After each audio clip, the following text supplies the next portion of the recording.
সমগ্র বিশ্বে মুসলমানদের উপর যে অত্যাচার, জুলুম এবং নির্যাতন পরিচালিত হচ্ছে, এই অত্যাচার, নির্যাতন এবং জুলুমের জন্য আমরা যতটা না অন্যকে দায়ী করতে চাচ্ছি, তার চেয়ে বেশি দায়ী মূলত আমরা নিজেরা। আল্লাহ সুবহানাহু তাআলা যাদেরকে আমাদের উপর চাপিয়ে দিয়েছেন, তাদেরকে মূলত আল্লাহ চাপিয়ে দিয়েছেন আমাদের কর্মফলের কারণে। বিমা কাসাবাত আইদিনা, আমাদের হাত যা অর্জন করেছে, আমরা যা আমল করেছি, তার ফলশ্রুতিতে আল্লাহ আমাদের উপর চাপিয়ে দিয়েছেন।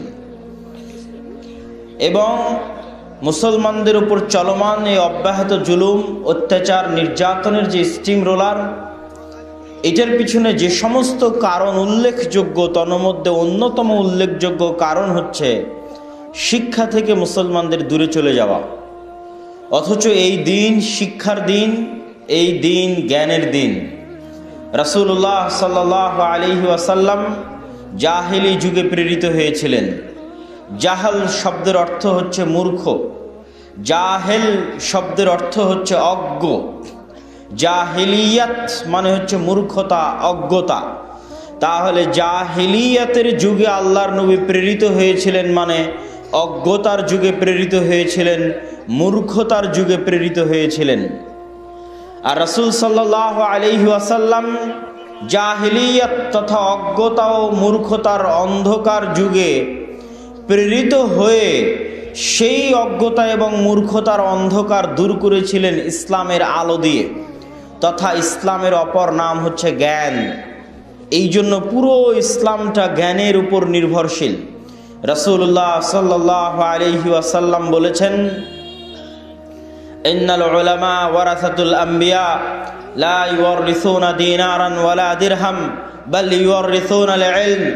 নিশ্চয় আলেমগণ নবীদের উত্তরসূরি, আর নবীরা তাদের উত্তরাধিকার সূত্রে ধন সম্পদ রেখে যায় না, দিনার এবং দিরহাম রেখে যায় না। নবীরা উত্তরাধিকার সূত্রে রেখে যায় জ্ঞান। জ্ঞান রেখে গেছে আমাদের নবী মুহাম্মদ সাল্লাল্লাহু আলাইহি ওয়াসাল্লাম, জ্ঞান রেখে গেছেন মুসা আলাইহিস সালাতু ওয়াস সালাম, জ্ঞান রেখে গেছেন ঈসা আলাইহিস সালাতু ওয়াস সালাম, জ্ঞান রেখে গেছেন দাউদ, সুলাইমান, জ্ঞান রেখে গেছেন ইব্রাহিম আলাইহিমুস সালাতু ওয়াস সালাম আজমাইন। তথা প্রত্যেক নবীকে আল্লাহ জ্ঞান দিয়েছেন, সেই জ্ঞান তারা মানুষের মধ্যে ছড়িয়ে দিয়েছে। তথা দ্বীনে ইসলামের অপর নাম হচ্ছে জ্ঞান বা শিক্ষা। এই জন্য আল্লাহ সুবহানাহু ওয়া তাআলা পবিত্র কোরআন মাজিদের প্রথম আয়াত যে তিনি অবতীর্ণ করেছেন, সেখানে তিনি মুসলমানদের আদেশ করেছেন, ইকরা বিসমি রাব্বিকাল্লাযী খালাক, পড়া এবং পাঠ করার আদেশ করেছেন। এবং আল্লাহ সুবহানাহু ওয়া তাআলা আমাদেরকে যে ধর্মীয় কিতাব দিয়েছেন কোরআন, এই কোরআন শব্দের অর্থই হচ্ছে পড়া বা পঠিত। কোরআন শব্দের শাব্দিক অর্থ হচ্ছে পড়া বা পঠিত। কোরআন শব্দের শাব্দিক অর্থ হচ্ছে পড়া বা পঠিত।